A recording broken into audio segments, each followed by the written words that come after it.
directory components, everything you need to know. Welcome to the last session of the day. Thanks for hanging in there. I am Kyle Einecker. On D.O, you may know me as Control-A Del, the handy keyboard shortcut on Windows to delete everything. It was made after a long night of frustration. You can find the slides at tinyurl.com/sccned. Let's dive in. So a little bit about me. I asked ChatGPT to summarize what it knows about me. So it didn't do too bad as far as my professional background. I'm a senior technical architect at Perficient, which is a huge international consulting company. We do a little bit of everything. My role on the team is mainly Acquia and Drupal focused. I've been working in Drupal since 2014, so going on 10 years now. I'm recognized as an Acquia Drupal certified developer, which I wouldn't have put in here, but ChatGPT did. I contribute to the Drupal community through module development and problem-solving patches. And in general, my background is as a leader in e-commerce and strategic technology projects. So, not great, but it's not wrong. So yeah. What it doesn't know is that, in my free time, I live in Asheville, North Carolina, so I do a lot of backpacking. I do a lot of bar crawling, I guess, hiking between breweries. Yeah, let's go with hiking between breweries. There's quite a good craft beer scene in Asheville. That's a little bit about me. And then also important to know is the people behind single directory components. So single directory components is an experimental module in Drupal core as of Drupal 10 or 10.1, definitely in the most recent version of Drupal.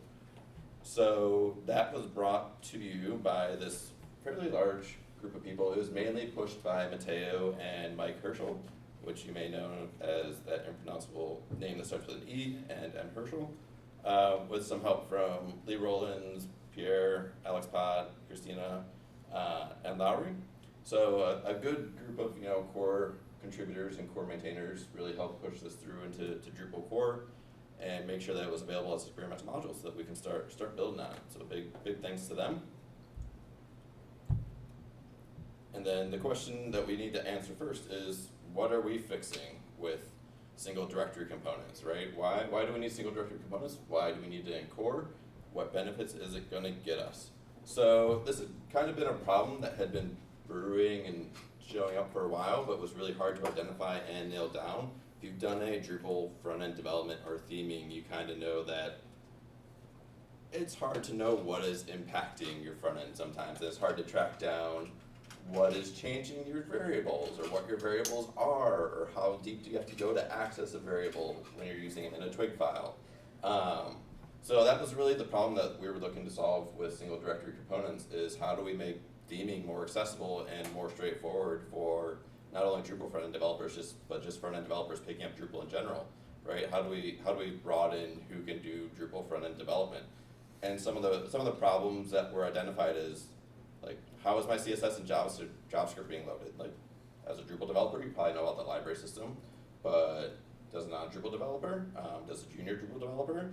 So, and then what CSS and JavaScript libraries are being loaded into my theme that I might not know about through modules or other hooks? Where are the assets located? So if you're using an image in a Twig template, where is that coming from? You're constantly losing access to where you are in the code base, right? Because you're moving around between Twig files. Maybe you're moving around between a base theme and a child theme, and you have some Twig files in a module, so that like your front end theming templates can be spread out across a very large part of your code base and buried down a couple directories deep, and that's challenging to keep track of and challenging to find. And then what data is expected, so like what variables are available in the template. If you want to change the data that is being sent to a template, what is expected by the template? You don't really know unless you go track down the template and you read what it's doing and you can safely change that, right? Will it accept an array in place of a string? Will it take a string in place of an array? The answer to that is usually no, but you don't know until you go look at the template, and that's a real challenge with theming. And then where is my template? So as we kind of touched on, like, it could be in a module, it could be in a base theme, it could be in your site's theme, it could be anywhere. And then within those themes, it could be within, usually somewhere between 10 to 20 directories, sometimes 2 to 3 levels deep. So just figuring out where your template is to begin with can be a challenge. Yes, you can turn on Twig debugging and that it get easier in Drupal 10, but you have to know to turn it on to know that you're going to get that that helpful output that will tell you what template is being used. And to make it even more confusing, like, you can look at your code base and you might find 10 different block.html.twigs because every theme in the code base that comes with core has a block.html.twig, your base theme has one, and your site theme probably has one.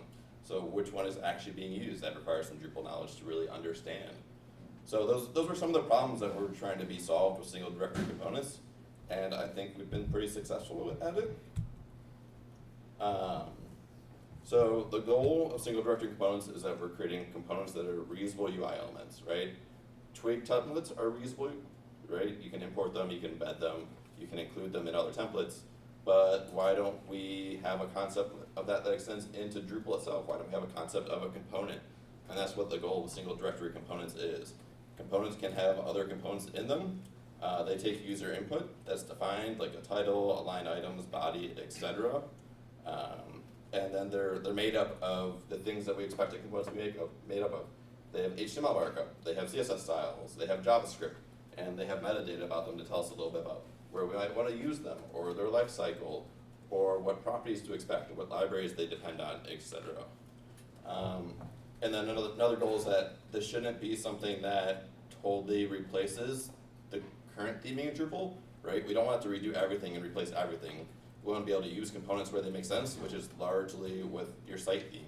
So we don't want to replace all of the admin theme with single directory components. We don't want to have to make you choose between your traditional theming experience and components. We want to be able to use components alongside everything we've been doing previously and really just use it where it makes sense to improve the developer experience, improve the site building experience. So the goal is that you can kind of use everything you know seamlessly as well as single directory components to really accelerate. So that is some of the goals with single directory components. As you may know, single directory components is aptly named. So everything about a single directory component is contained within a single directory. And that directory is what's called the components directory that lives at the top level of either your theme or your module. It can live in either. And within that components directory is a directory per component. And within that component directory, in this case, my button is open, you have the information about that component, and that is the entirety of what should be interacting and impacting kind of the styling and the structure and the rendering of that component. So if we look at it, we have some assets in an image directory. We have a component.yaml, which is the definition of the component. We have a button.css, so that is the styling for the component. We have a button.javascript, that's some JavaScript that's relevant to the component. And we have a button.twig, which is the Twig template for the component. So kind of everything we'd expect that we need for a component all lives here and isn't spread out through your code base in a JavaScript folder and a CSS folder and a templates folder. It's all in one place. And that is, the biggest benefit of single directory components is that when somebody's looking to work on the My Button component, they need to open this directory and only this directory. So as I was saying, it's really easy to find and delete because everything's in that directory. If you want to change it, you just go there. You want to remove it, you just go there. Hopefully you've already removed all the other instances where you're using it within your code base. And one of the things that's not totally clear when you look at the directory structure is that the Twig file and the rendering process has specifically been built to exclude Drupal's pre-processing and hook systems. So there is no external impacts on these components. There's no theming. There's no way to do a pre-process variable on a single directory component. There's no hooks that are fired when a single directory component is rendered. If you really looked into it, you could probably figure out a way to hook into it and do some pre-processing. But we specifically did not, or they just specifically did not implement hooks or pre-processing for single directory components or templates. And that is so that there are no external effects on your components, right? There's no module that's ever going to change how your component is rendering because there's no way for it to really interact with the rendering process for a single directory component. So there's no reactions, there's nothing hooking to the variables and changing what you're passing it. What you pass to your template is what it's going to render, and what is in your template is going to render as you expect, which is a huge change, right? Because that is another huge challenge with theming is you have all these pre-processes and you have all these variables, and there's so many modules that might be impacting that, or slightly modifying or adding CSS classes, and it's hard to tell what is doing that sometimes, and it's hard to turn off, and then it's really tempting to do it yourself sometimes and kind of create a bit of a mess of, all right, I have this pre-process function, it's doing a bunch of PHP logic, maybe that shouldn't be the case, and it should be being done somewhere else. So that is not a super clear benefit of the single directory structure, but it is one of the intentions, is that not only does everything live in one directory, but nothing else outside that directory should be impacting what's happening to that component. All right, so now we're going to get into the metadata, and this is the component.yaml. So this is the thing that tells Drupal that a component exists. In this case, we're going to talk about thing.component.yaml. And the absolute bare minimum that you need is that this file exists. If this file doesn't exist, Drupal does not know about your component. But if it exists, it does, even if that file is empty. And this thing.component.yaml, like I said, has to live within a directory inside of your components directory, somewhere in a theme or a module. If we want to take it a step farther, a kind of very basic definition of a component is going to be a name key, a description to kind of tell what this component is, and a status. So enable, disable. There's also some lifecycle keys that we'll get into in a little bit, that kind of say experimental, stable, deprecated, etc. If we want to go even farther, this is where we start defining properties, and this is the data structure of your template, right? What should be passed to this template for it to render correctly? And this follows a specification called JSON schema.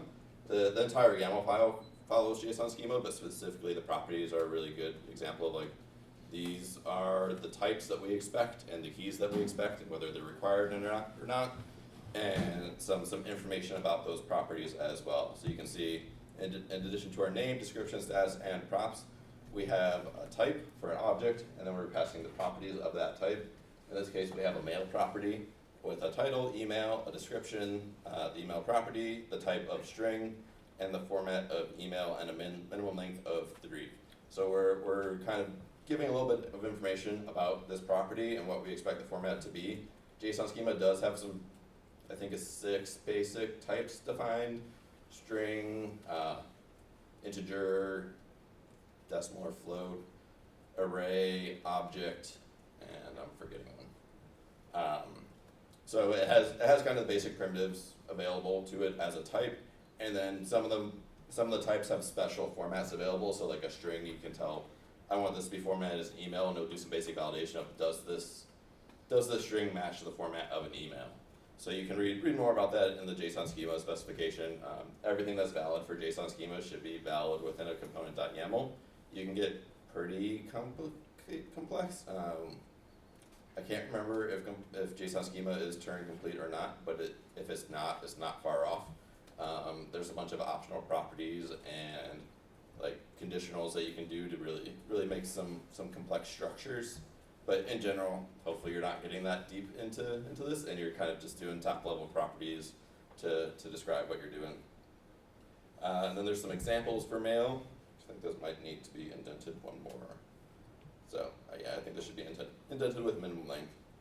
And then we have our attributes. So this is a special part of SCC because we don't really want to define the attribute object that Drupal has every time in our schema. There's a special handling for this attributes key that is going to accept any object of the attribute class and pass it to the template instead of having to define it. So you can pass that and kind of do your whatever attributes has class, add class, remove class, etc. with your attributes. And then if we go on from schema props, so those are really the variables you're passing to your template. We also have the concept of schema slots. So this is when you want to pass in a data structure that you don't, when you want to pass information that you don't know the data structure of, or you want to render something that you don't know the template for. It's just kind of a container to put something in. And here you're just giving it a key, a title, whether it's required or not, and a description. So it's pretty straightforward. and then you can kind of really pass whatever you want to that body slot, and it will render out. And if we take this a step farther, and we go kind of to the advanced section, so single directory components, there's a bit of magic wiring in them, in that it will automatically include JavaScript files and CSS files that are named the same as the component. So if we go back a little bit to here, this my button CSS and my button JavaScript, single directory components automatically defines a library that includes those two files and includes it in the rendering of your Twig template. So you don't have to do anything with library definitions. You don't have to do anything with template including or attaching. These files are just included with your component if they exist. But if you want to get fancy and you need a little bit more, you can override those definitions. So we have our library overrides key with our JS, and we're including a thing.js file and another file.css, right? So if we want to add additional JavaScript or styling that's kind of maybe outside of the directory or within the directory but named differently, we can do that.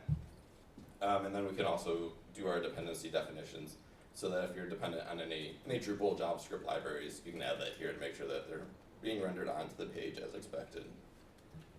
So that is library overrides.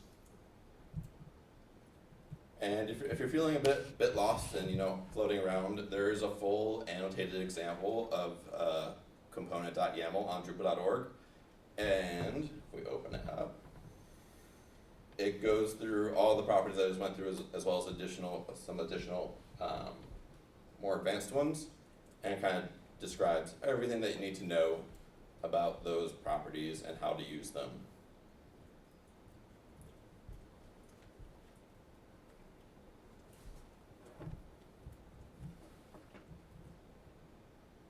Where did the presentation go? It took me out.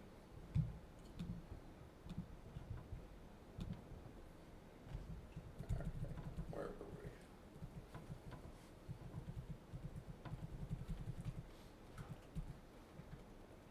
Yes. All right. And the final kind of really complex part of single directory components is that you can define a component to replace another component.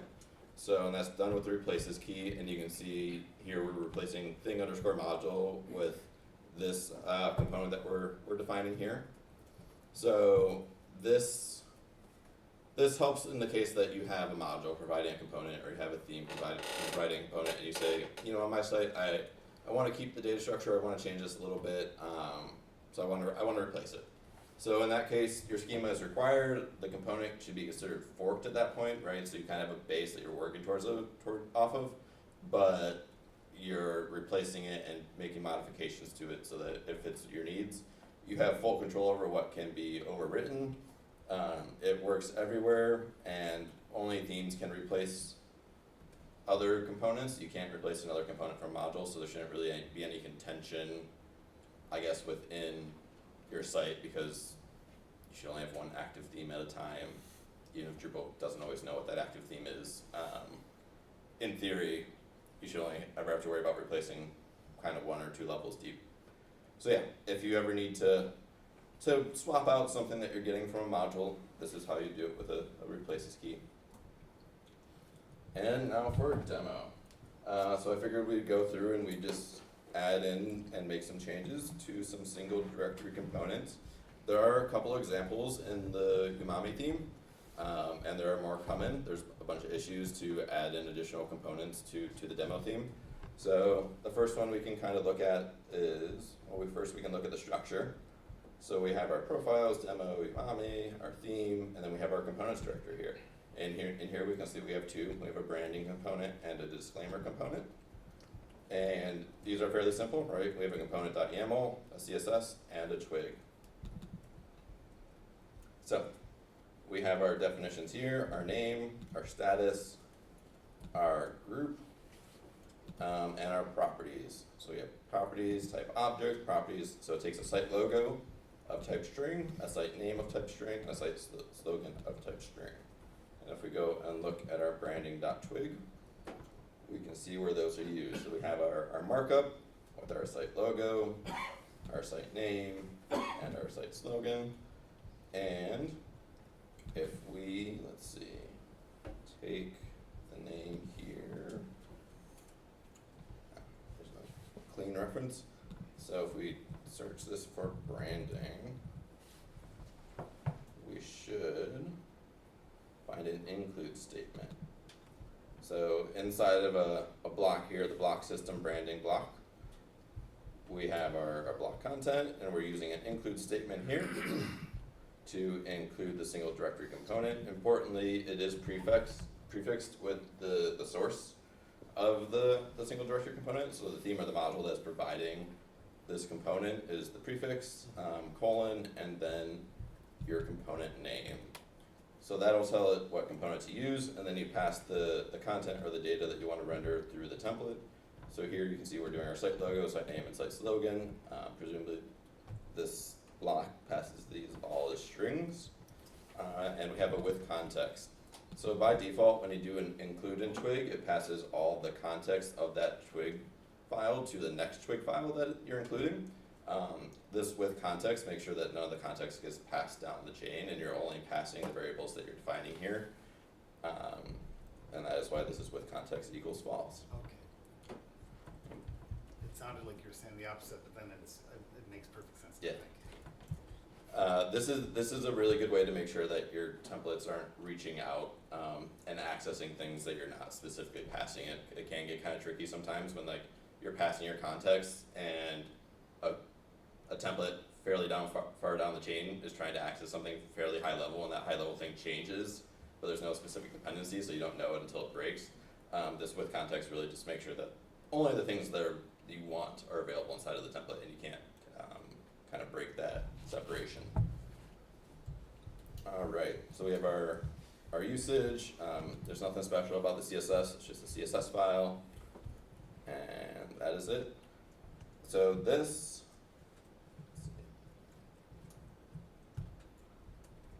if we go look and we turn on debugging, we can inspect the page. It's probably a bit small. Let's see. There we go. And there's some nice little additional Twig debugging information that's sent out when you're rendering single directory components. So you have a component start and a component end, and it tells you which component is rendering, and then you get the rendered out HTML. Was that an emoji egg? Yeah, so Mateo really likes emojis That's great. and uses them where he can. I think it's random. I don't really know how they're added. It'd be a shame if it's random, because I like components being like, you know, self-contained like that. Yeah, I've never looked into how we choose which components give which emojis. Maybe I will now. So we have our component start.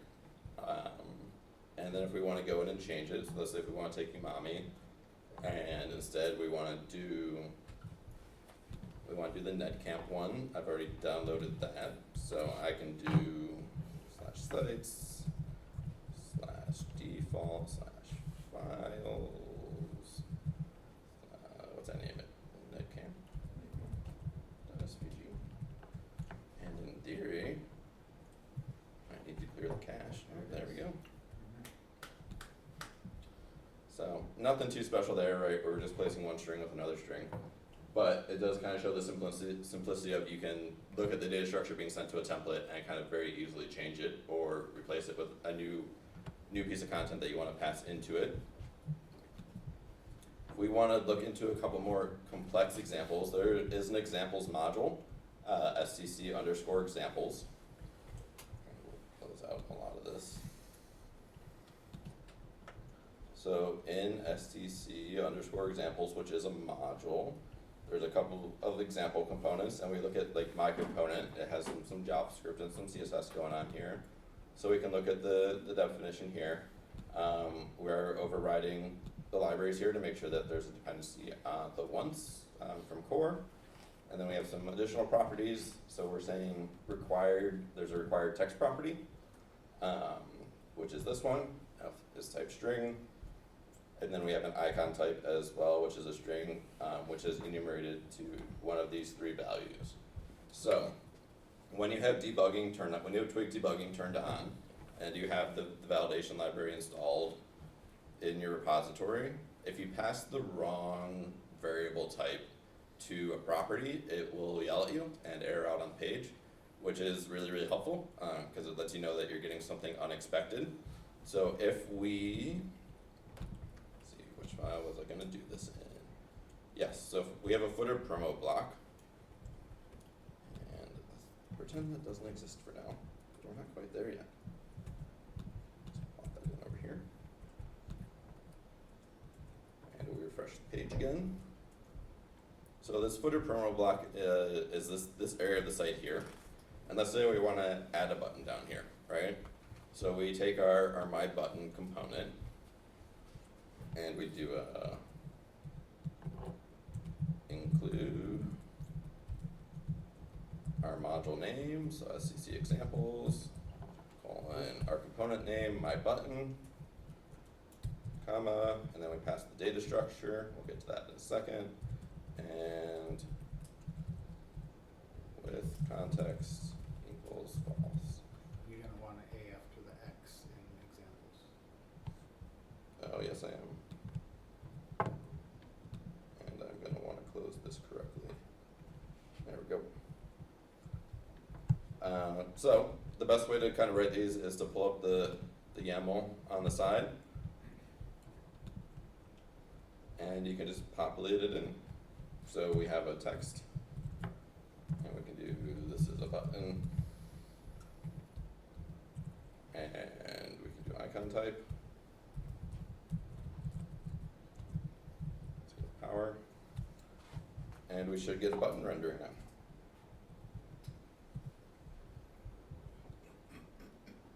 If I can type correctly. Can you put form fields in there instead of just typing text?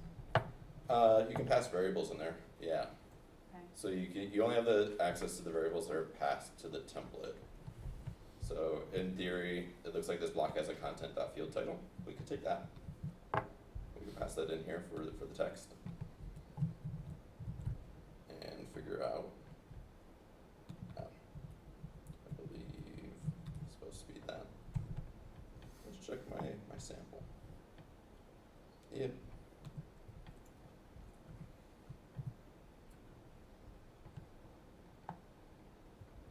Well, you could copy and paste it from I the can sample. indeed.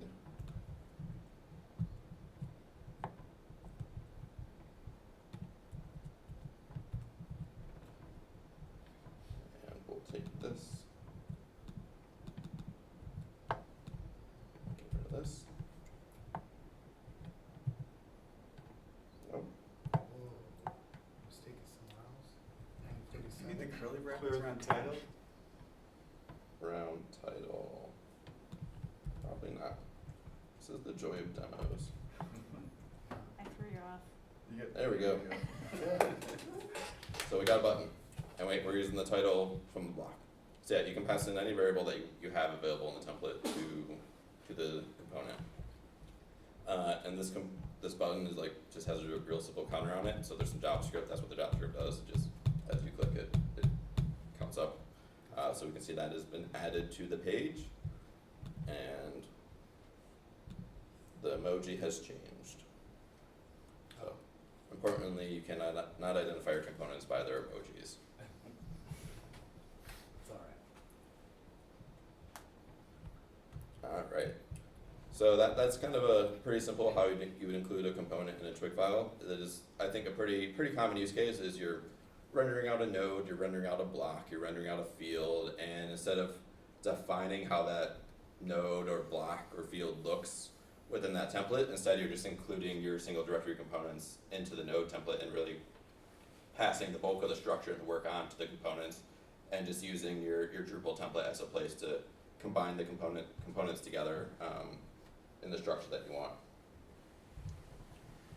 And then if we wanted to do slots, so that was the other example we had here, instead of doing an include, we were going to do an embed, and slots within the schema. So we'll pull up the card here. And we have properties, so we have a required header, and we have a slot for our card body. So we'll take our button, We'll get rid of that. And we'll put it down here. So our card body operates the same as a block within Twig. They're kind of one-to-one, so when you have a slot and a component in your Twig, you're defining it as a block, and then you're putting whatever you're putting inside your slot in that block. So we have our card body here, and our slot definition here. And this will render out as expected.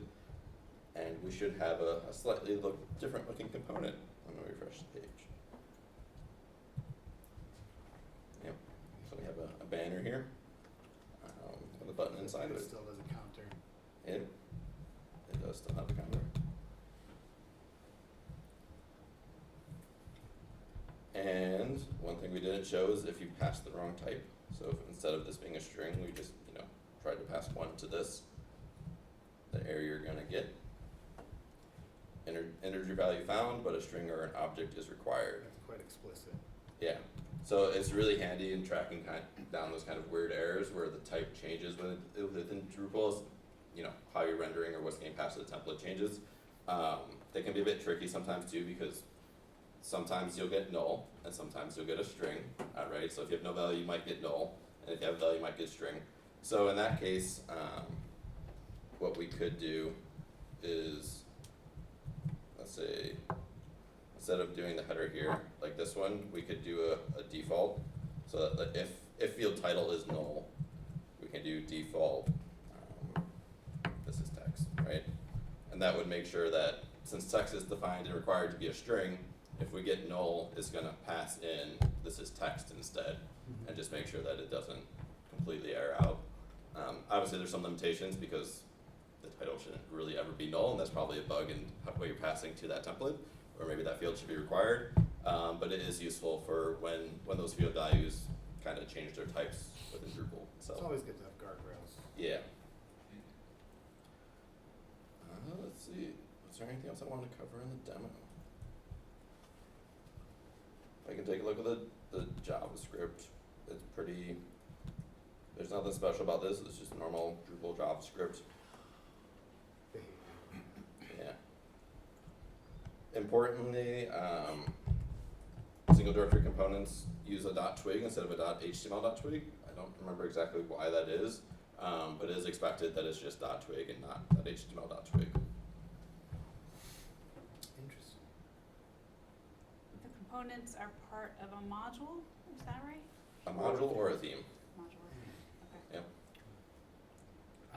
I saw that you passed in like the content.field title. Yeah. That's an array, that's a render array. So does it get rendered before it gets passed into the component? Yes. Does it? I mean, that's interesting. Like Drupal tries to pass those things around unrendered for as long as possible in case the values change, so that because Yeah. with hooks and stuff. But you're passing the. Content, It's not like you but put field value in I there. think right, it's not the raw string value you're accessing, because otherwise Drupal couldn't render it in the Twig file. I wasn't sure if it there was some magic behind the scenes that could figure that out, or if it just rendered it before it passed it into the component. I think there is an exception. So the includes is special for single directory components. It's not kind of the normal Twig one, and I do believe it ignores render arrays. It knows Yeah. what to do with them. Yeah. Okay. I was actually looking at that a little bit earlier. So we go. Let's see, we can get a bit in the weeds for an intro. There are interesting edges to this, though. So. Yeah. So there's some custom Twig processors and node visitors, and in here, maybe not this one. Twig component loader. Where is it? Render array.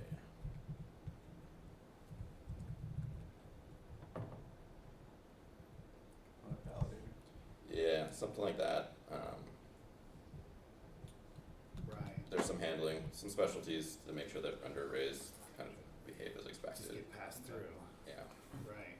I see on Drupal work tip to use no markup module. It's actual. No markup. That is, it's a helper module, I think, right, to make sure that you're passing values instead of render arrays. Yeah, yeah, that can certainly help and simplify what variables are available, or the structure of the variables that are available. there's a little bit of special sauce going on with single directory components and Twig includes and all that. That's very cool.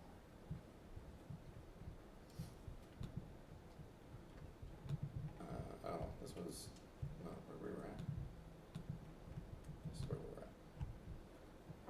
were at. So where do we go from here, right? So that's kind of really cool. It's a really cool building block, but where do we take it? What's next? So there's a lot of really cool ideas. We were kind of seeing some of the fruit of the contribution day from DrupalCon or Einecker earlier this year, where Umami got some example single directory component integrated into it. And the next step is really to start providing components in themes and modules, right? So there's no reason that contributed modules can't start building on top of single directory components and providing like out of the box, ready to use components inside of Drupal itself. So that's one thing we could be doing. There's a lot of really cool concepts of like, now that we have the definition of a component, why can't we expose it to site builders, right? Why can't we expose it as a block or other types of content storage methods? So this is kind of an example from Mateo about taking the definition of a component and using it to render a form and expose it inside of Layout Builder as an authorable block that can be placed. And I believe this is all like wired up and magical so that you don't have to do anything special to expose this block. You just have a single directory component available, it sees that, and then it exposes it as a block with a form, and you just author it and it renders it by passing it into the template. That's cool. Yeah. So that's certainly an area to watch. I believe this is being done with the CL block library, or module. So the predecessor to single directory components in core was a module ecosystem called component library, which the ecosystem generally was CL underscore module name, so CL underscore block was a previous example of this that has been updated to work with single directory components, and I believe it's what is powering this demo. And then also, why not start exposing these components within the storybook and like within design system tools? So this is an example of, once again, using CL underscore server, which has, I believe, also been updated to work with single directory components, of exposing your single directory component inside of storybook and kind of seeing as you're making changes within your single directory component, it is displaying those changes within storybook itself, so you don't really even have to like visit your Drupal site to style your component, right? You can just kind of do it within storybook itself and make sure that when you're using those single directory components in your Drupal templates that you're just passing the right variable types.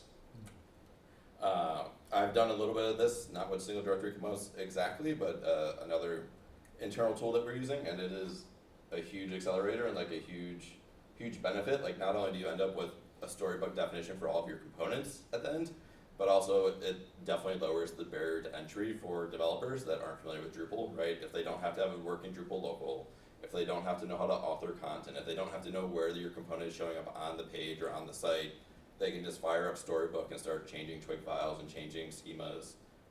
It is a huge benefit to just getting them up and running quickly and making the changes they need to make without a lot of the context that is kind of required to really be effective.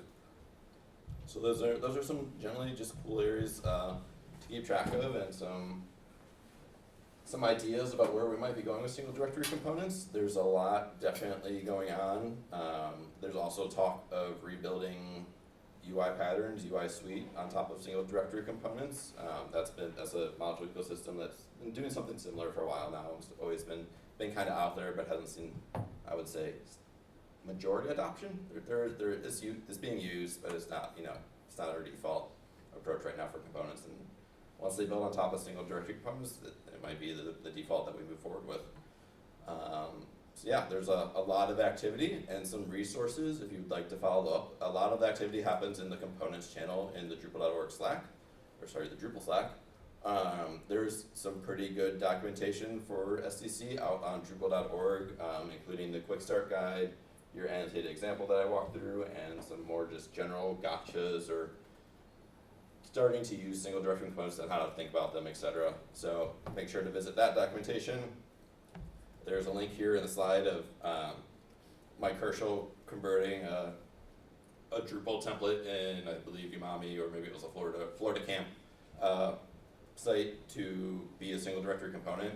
So I believe he was taking a block or something similar and converting it from just being a block template to a block template that includes a single directory component that is doing the same thing that the block was doing before, so it could be reusable.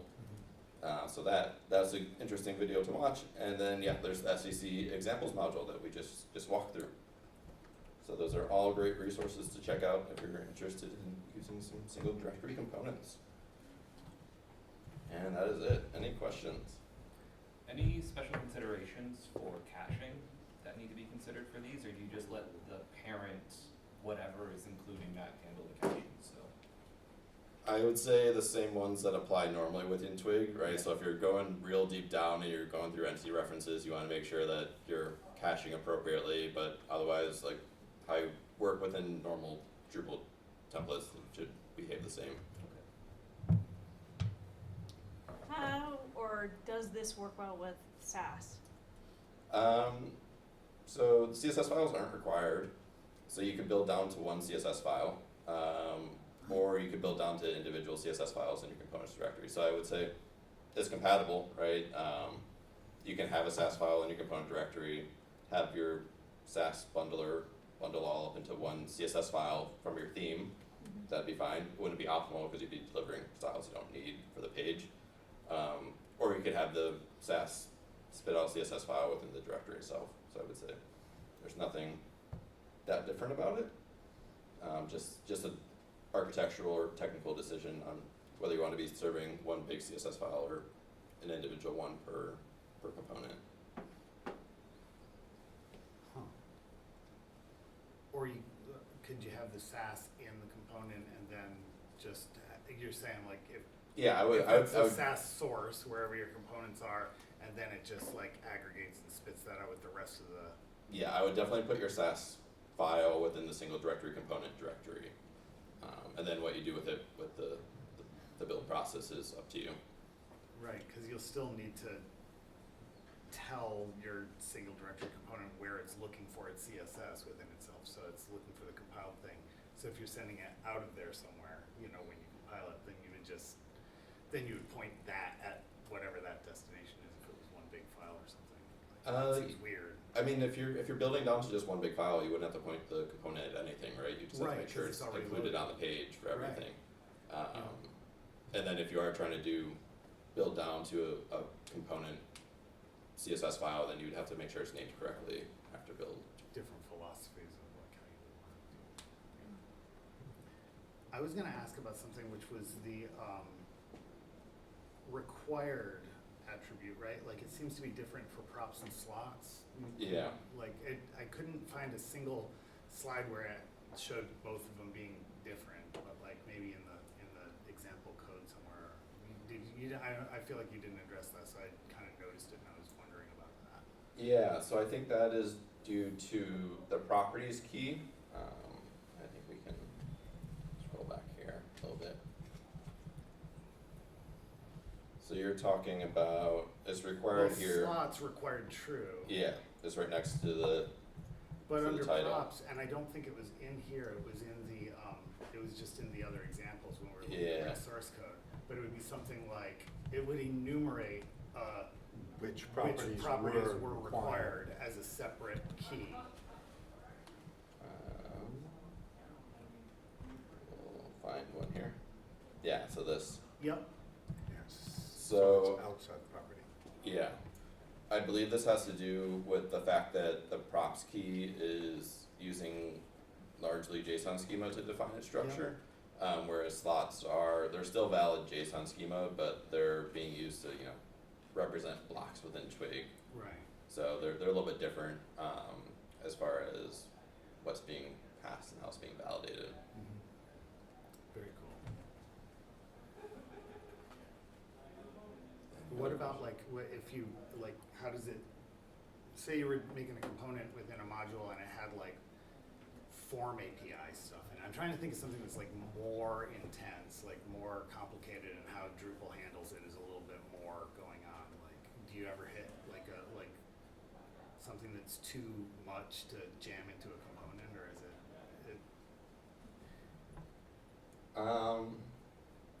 There's definitely a philosophical change in that you don't want to be doing a lot of processing in Twig, Right. right? You want to make sure that you're kind of passing primitives or very straightforward variables into your render arrays. Mhm. So there's a bit of a change of, instead of passing maybe a whole media entity, you dig out the link to the image in your block build method instead of just passing the whole entity variable. Yeah. So yeah, one good way to think about it is that kind of when you're within a component, you should be thinking about Drupal functions and methods as kind of external, like they're an external API to the component. So you need to be really conscious, and one of the real big temptations is to start writing custom Twig functions to kind of do a lot of that, and that is a path to madness, in my opinion at least. Anti-pattern. Yeah. You want to leave your business logic in the PHP. Yeah.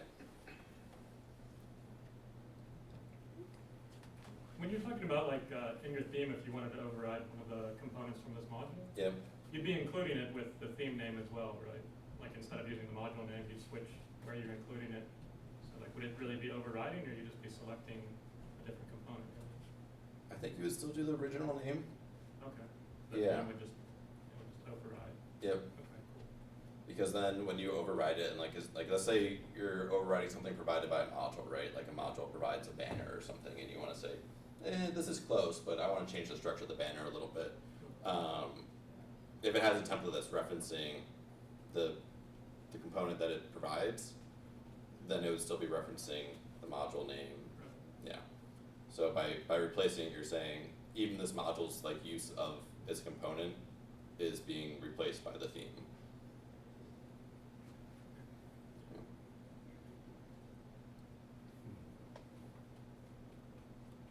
Any other questions? We do have a couple minutes.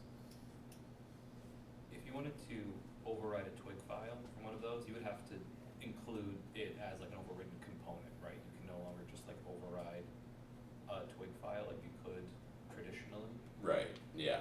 There's no concept of like, you're replacing a Twig file like you do in the templates directory. Yeah, that doesn't work for single directory components. And there's one site I work on that's that uses an older components thing. Yeah. And it's very much like there's the atoms, then the molecules, then and you get all the way up to like the organism type thing. Yep. Is that sort of thinking, because right here it's just like my banner, my button, right? And my button is like, well, that's something that's going to be reused a lot. My banner may not be. And so is there some sort of like hierarchy naming that's recommended by this module? I don't think so. I think Okay. it considers all components to be flat, right? So they're all of equal importance. It's really up to you to determine the hierarchy or the differences. And that is a good point. So this my banner component does reference the my CTA component and include that as part of its rendering. So you can kind of definitely build components on top of components. Right. So you could call it like instead of putting my there, you could have Atom or. Yeah.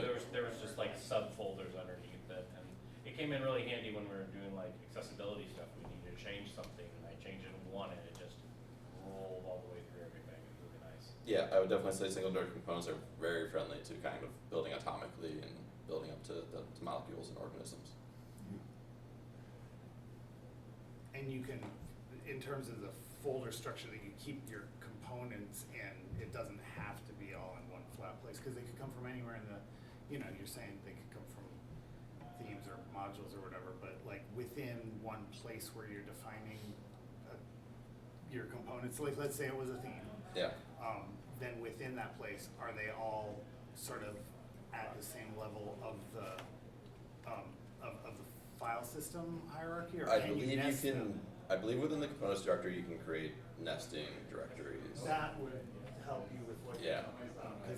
Because that's how the Twig and whatever, like Yep. you can put anything wherever you want and it just gets auto-discovered. So Yep. it would be kind of un-Drupal-like to make it have to all be in one place. Yep. That would probably work. Yeah. Yeah. Very cool stuff. All right then. That is the session.